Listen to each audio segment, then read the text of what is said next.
Olá, amigos. Estamos iniciando o programa Esclarecimentos Oportunos. Lembramos sempre que o nosso programa é uma realização da Sociedade Espírita Francisco de Assis, Casa Espírita sediado na cidade de São Paulo, no bairro da Vila Prudente. Conosco, como sempre, nosso companheiro Milton Felipe. Tudo bem, Milton? Bem, obrigado. Estamos prontos aqui para o nosso trabalho. Desejar a todos os nossos ouvintes e espectadores que os bons espíritos nos ajudem sempre. O meu amigo Milton Felipe, hoje gostaria aqui de que a gente atendesse mais uma solicitação de uma pessoa que nos encaminhou a seguinte pergunta: o que os espíritos da codificação responderam a Kardec a respeito das parábolas de Jesus? Kardec tratou disso? Tratou. Ele fez uma pergunta que suscitou 2 ou 3 respostas dos espíritos. Ele fez a seguinte pergunta, e que consta do Livro dos Espíritos. É a pergunta de número 625. Ele quer saber o seguinte: espíritos, vocês que estão nos ajudando, ele não falou assim, eu que estou fazendo uma figuração. Vocês que nos ajudaram até aqui nesse trabalho, eu tenho uma pergunta que gostaria de fazer. Existe aqui no nosso planeta algum tipo de homem que pode servir ética, moral, intelectualmente para toda a nossa humanidade? Essa foi a pergunta deles. Os espíritos responderam quase que laconicamente. Vede, quer dizer, veja Jesus. Então eles fizeram uma indicação de que eles, espíritos superiores, essa coletividade de espíritos de condições superiores intelectual e moralmente, consideram Jesus como modelo de homem a ser seguido por toda a humanidade.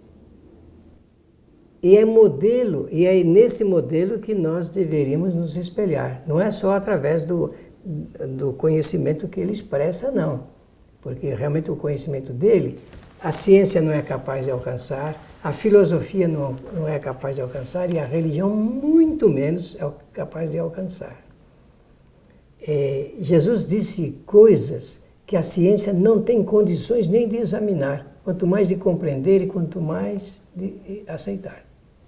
Então, Jesus é o modelo proposto pelos espíritos para servir de modelo. Eu peço até a você que me corrija na forma como eu lembrei aí. Não, no comentário da pergunta 625, diz o seguinte: Jesus representa para o homem o tipo de perfeição moral a que pode aspirar a humanidade terrena, né?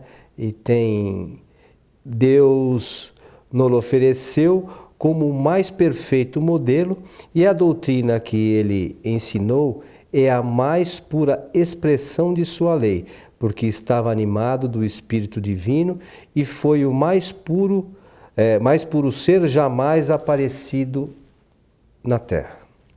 É interessante, né? Porque realmente o conhecimento, Jesus ele demonstrou o conhecimento científico dele. Ele demonstrou, não é que ele falou mais ou menos, não, ele demonstrou. Ele demonstrou um conhecimento, inclusive, de conhecer a natureza humana e espiritual da humanidade. Olha que coisa impressionante. Desafiador. Vamos aqui tentar explicar ou esmiuçar um pouquinho essa questão. Então, vamos imaginar o seguinte: às vezes a gente pode pensar na seguinte hipótese: mas Jesus viveu lá num tempo que não tinha nada, né? Num local ainda que não tinha nada em relação ao que se tem hoje, né? De evolução, sobretudo científica. A evolução moral, não sei se de lá para cá você andou muito, mas as questões científicas, se você for analisar, de lá para cá houve uma evolução Um desenvolvimento muito significativa, muito né? grande. Mas Jesus fez toda a sua evolução aqui no planeta mesmo? Não. Ele demonstrou o conhecimento, o autoconhecimento dele, é isso que eu disse, não é? Mas Jesus, ele aprendeu, digamos assim, mais rapidamente do que nós.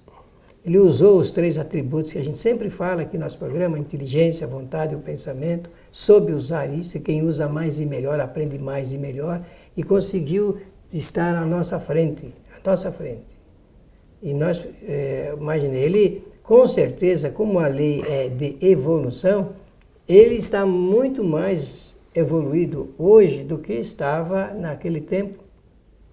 Mas com toda certeza ele deve ter passado por experiências análogas ao que a gente passa aqui hoje, em outros momentos anteriores, das né? suas encarnações anteriores, não aqui na Terra. Em outros planetas. Então, com certeza, ele aprendeu muito através das experiências teóricas e práticas das encarnações, aprendeu muito.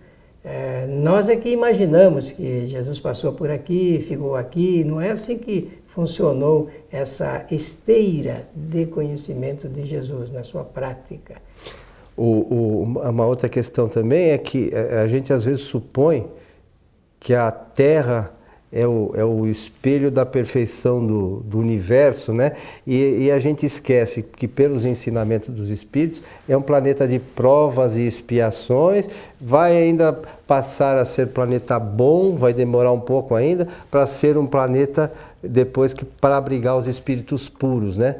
Então, toda essa evolução leva um tempo para acontecer. E Jesus já passou por tudo isso, e quando trouxe as informações, ele já conhecia tudo isso. Com certeza. A experiência dele também foi de ordem prática. O conhecimento que ele tem é de conhecimento mesmo, conhecimento vivido.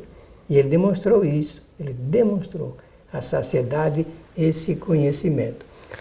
O Espiritismo fala a respeito da classificação dos mundos, conforme você está dizendo, é uma das lições importantes que os espíritas precisam conhecer. Por que é que na Terra nós passamos o que passamos? Porque vivemos num mundo ainda chamado mundo imperfeito. Tem um mundo primitivo, mundo de provas e expiações, que é o nosso, regeneração, e assim por diante até chegar naqueles mais adiantados. É a partir, se não me falha a memória, a escala espírita, a partir da pergunta número 100 do Livro dos Espíritos. 100, 101 e 102. E é importante que a gente pense nisso. Perdão, esse daí é com relação à classificação dos espíritos. Dos espíritos. Sobre a classificação dos mundos está no Evangelho segundo o Espiritismo.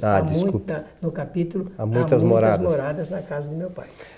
É sempre bom, eu acho, a gente refletir sobre isso, porque por vezes a gente imagina que nós tenhamos aqui nesse momento na Terra o conhecimento de tudo. E nós estamos muito longe de saber o que acontece pelo universo afora, as forças que regem esse universo, ter conhecimento das leis da natureza, que com toda certeza Jesus já compreende muito melhor que nós, e os espíritos que participaram, sobretudo, da codificação, têm um conhecimento muito mais amplo que todos nós, nessa nossa condição atual, temos hoje. Então,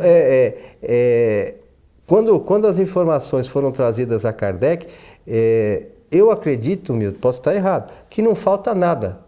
É algo que não precisa ser complementado. Não, mas com toda certeza. Os fundamentos, os princípios filosóficos e científicos já estão ali no corpo doutrinário. O que é preciso é conhecê-los e desenvolver as teses ligadas a eles, não há dúvida nenhuma.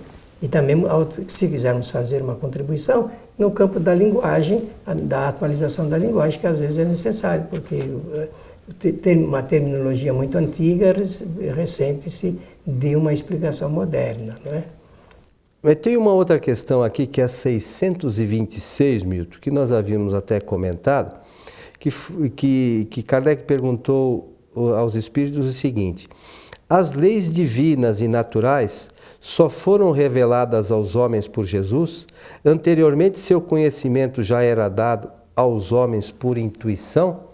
Aí a resposta: não dissemos que elas se acham escritas por toda a parte? Com certeza, e durante todos os tempos e vai progressivamente sendo apresentadas ou anunciadas ou enunciadas de acordo com o grau de conhecimento de cada civilização.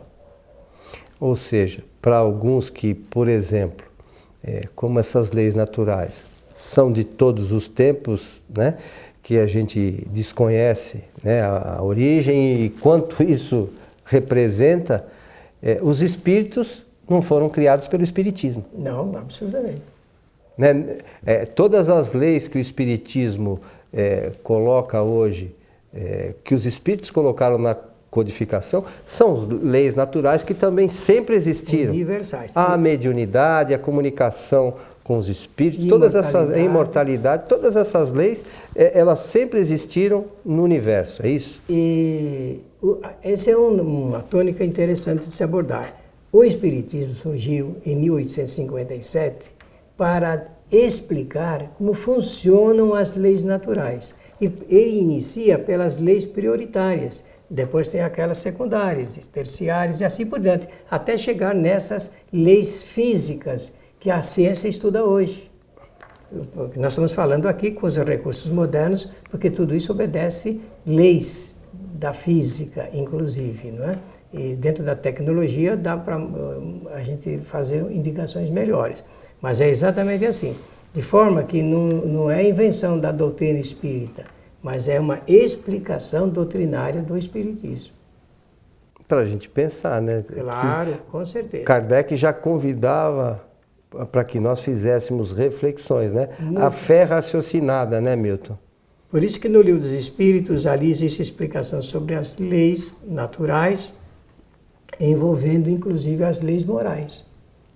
As leis morais, Kardec colocou 10 pontos que são verdadeiros tratados de alta qualidade a respeito de como conduzir a nossa humanidade, a nossa sociedade. As dificuldades que nós encontramos é porque nós não seguimos, não entendemos, não seguimos e não pautamos a vida nossa aqui na Terra de acordo com esses ensinamentos. E eu penso que você vai ler alguma coisa mais aí sobre porque a pergunta é feita no sentido do conhecimento das parábolas de Jesus. Isso. E se eles falaram alguma coisa. Como nós lemos já 625, 26, leia 27 para nós vermos como é que eles colocam. Desde que Jesus ensinou as verdadeiras leis de Deus, qual a utilidade do ensino dado pelos Espíritos? Tem eles algo mais a nos ensinar? Aí a resposta: muitas vezes o ensino de Jesus era alegórico ou por parábolas, pois que falava conforme o tempo e os lugares. Agora, necessário é que a verdade seja a todos inteligível. É preciso explicar e desenvolver essas leis, pois ainda são poucos os que as entendem e menos ainda os que a praticam. Então veja bem, esse agora, que eles estão colocando aqui, os espíritos, esse agora é 1857. O agora já faz tempo. Já faz tempo. Por que que eles disseram que Jesus falava por parábolas, de maneira alegórica? Porque é de acordo com o conhecimento da época. Mas, se nós observarmos bem, Coelho, se a gente quiser ser bastante justo na apreciação geral do conhecimento humano em relação às coisas do mundo material e espiritual, nós vamos perceber que hoje ainda a grande maioria, a massa, a mole humana, ainda prefere as historinhas, prefere as novelas, os romances. Ainda há essa via indireta do conhecimento, ainda da preparação, porque não se ensina a filosofia. A filosofia ensina o homem a raciocinar, a pensar com lógica, a ordenar o pensamento em uma determinada lógica, a questionar, a indagar. A gente não vê as pessoas perguntarem coisas profundas, só coisas superficiais. Ligadas, sobretudo, ao material, né? A maioria das vezes, né? Nós falamos num programa aqui, nossos esclarecimentos oportunos, falamos a respeito da ditadura da beleza. Você está lembrado disso? Lembro disso. Então, enquanto nós estivermos ainda pensando nessas coisas dessa forma, estaremos longe de pensar dentro desses parâmetros ensinados por Jesus. Veja que interessante a sequência da resposta. Nossa missão é abrir os olhos e os ouvidos a fim de que os orgulhosos sejam confundidos e os hipócritas desmascarados. Porque existe muito ainda dessa mistura do falso com a coisa real. Enquanto estiver misturada e enquanto não houver um conhecimento maior e abrangente, com certeza as pessoas darão mais crédito às falsas informações, às mentiras, às coisas bastante ocultas do que realmente as coisas que estão escancaradas e que a ciência vem demonstrando a cada momento. Eu às vezes comento, o espírita diz que o espiritismo é o consolador prometido por Jesus.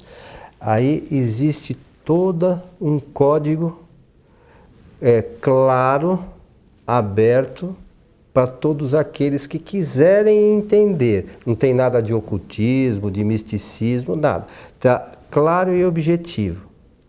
E as pessoas, como você fala, preferem acreditar em histórias. Pois é, Jesus contava historinhas para as pessoas. Mas ainda hoje, no Espiritismo, se nós colocarmos 10 oradores espíritas falando de um único tema, de uma única parábola, ouvindo os 10 em separado, você vai notar que cada um tem uma interpretação para aquela parábola.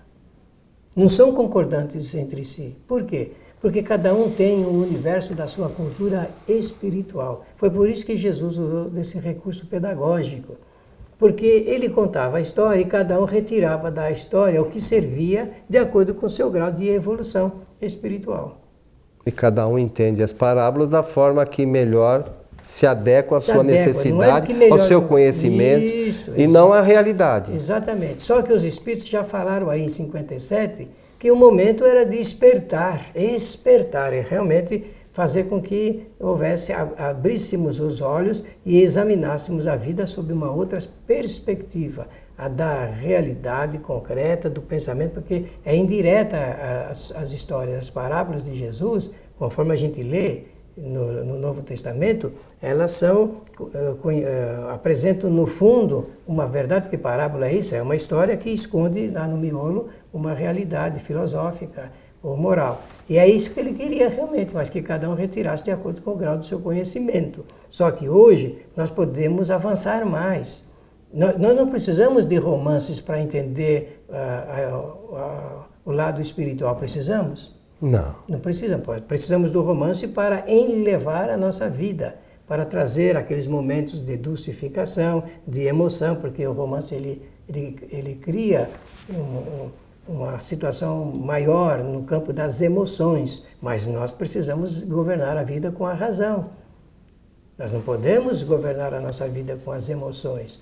Então, é isso que os espíritos quiseram falar para Kardec, ligado com as parábolas de Jesus. E a pessoa que perguntou, ela fez uma pergunta bastante inteligente. Ela não disse que ela queria saber quais eram o significado das palavras, né? Queria saber o que eles disseram sobre elas.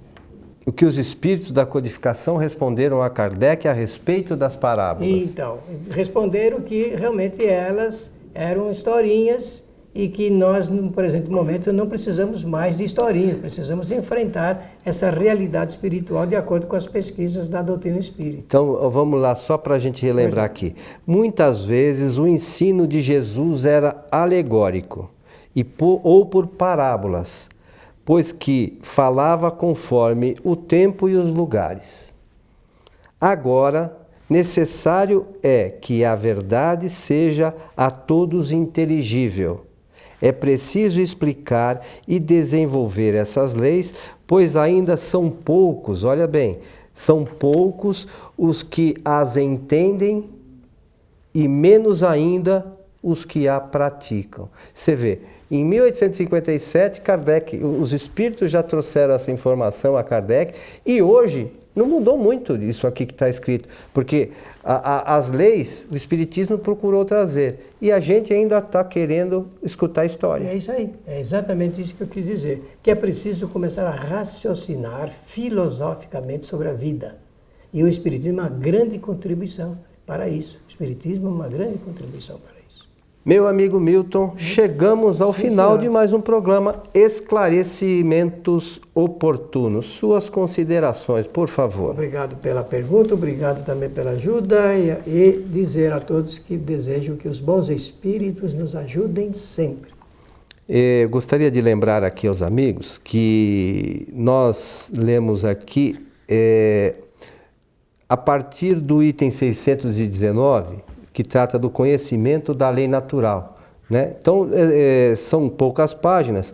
O ideal é que se faça a leitura do item 619, pelo menos até o 628, se deter nessas considerações com bastante empenho, para entender essa questão que você frisou bem, que nós aqui não entendemos nada ainda, muito menos praticamos, né? Então eu acho que chegou o momento de a gente começar a acordar, como próprios espíritos já diziam lá em 1857, quando foi lançado o Livro dos Espíritos, certo, Sr. Milton? Perfeitamente.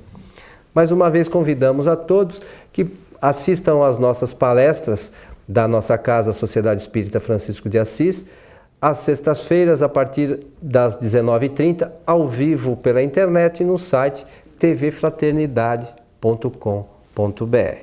A você que esteve conosco, o nosso abraço e até o nosso próximo encontro.